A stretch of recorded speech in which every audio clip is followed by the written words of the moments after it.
Hello sir, my question is to Mr. Somashekar. So we all know that the next big opportunity for telecom players is the rural market. But the needs of the rural customer is very different from the urban customer. He doesn't look for the experience, or he doesn't need services like airline ticket booking or e-learning. So why does Reliance provide the same standard format stores, the same service across all of India, that is across urban and across rural segments?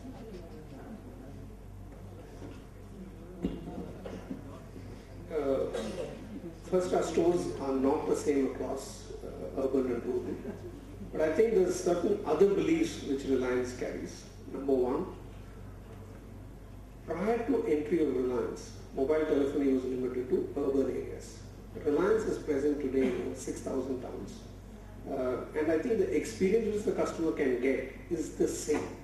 Which means if you use a Reliance mobile phone in Aravanakadu near Ooty, or if you're talking about Tenkasi in Tirunelveli district, it is the same instrument, same wireless internet access, same mobile data application is available to customer. It is our belief Indian customer needs the same world-class capabilities across the country. And in fact, if I look at our wireless internet usage is higher in rural areas than in urban areas, which is reflection of either poor telephone or tele-density in the rural areas, which wireless has ability to provide. So I think truly the meaning of Gandhiji's statement, India lives in villages, is today being experienced. Because I think there's no way Indian telecom providers can service the metro and urban areas and hope to be in business in the future. We need to provide the same world-class facility.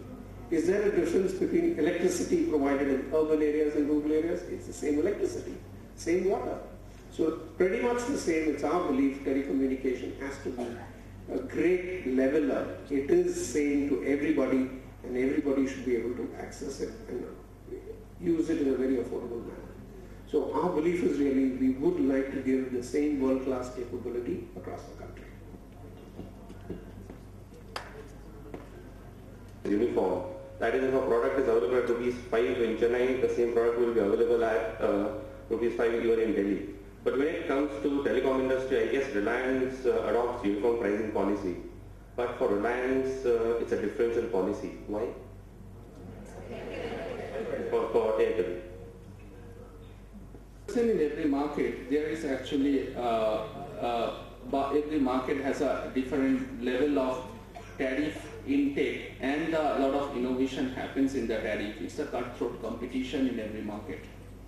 And I mentioned about 6 to 7 operators, including 4 or 5 GSM and 3-4 CDMA operators are participating in the market. We have different tariffing for some of the products, but we have a standard uniform tariff also across India.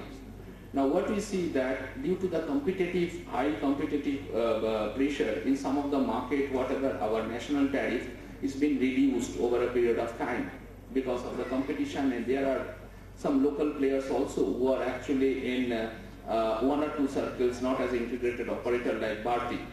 So it's exactly not the organization policy issue. We see what market can take and to what extent we can sustain our price because it has an impact on our bottom line.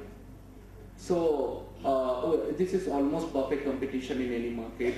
With the competition, it goes down.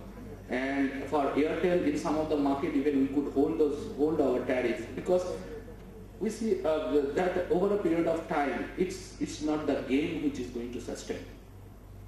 This pricing game, I mean, there should be an end to it. And we see lots of operators, they only play the pricing game, not the service game, not the brand game, not the product, which actually is going to be the future.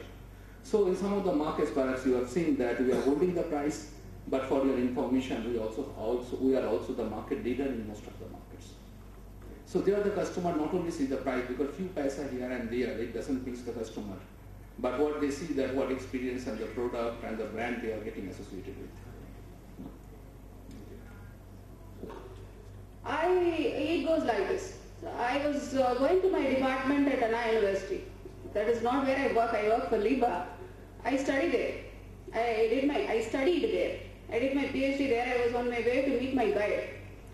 So when I was going, I could see some 6 or 7 guys clad in a bright t-shirt and sporting a cap, standing in front of the auditorium. Some 6 or 7 of them. They were having something on their hands. I couldn't understand what they were doing. Initially, I thought there are some volunteer, some program is happening at the auditorium and these people are doing something for that. As I went closer, I could read their t-shirts clearly. I could understand what they are doing. So they were having a square-shaped packs in their hands and a couple of forms. So when I approached, I was quite inquisitive. I know what this company is and what they are selling, but I was inquisitive what this is all about. Is it different from the existing ones we see? So I went and asked one of them, what is this? So I would like to give one information here. This conversation didn't take place in English. It was in Tamil, the local language. I wasn't very sure if those guys were capable of handling this language, English. So this entire conversation was in Tamil. So I asked him, what is this? He says, this is prepaid XYZ plan from XYZ company. Madam, what you get from this is you just need to pay something like 50 rupees.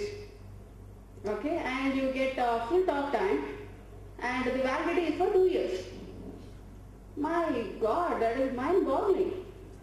50 rupees is what I pay, full talk time is what I get, and 2 years validity. Okay, and I was happy about one thing. They had some forms with them. I knew the systems are in place. Okay, something hit me very hard. A technology miracle of yesterday has come to the roads.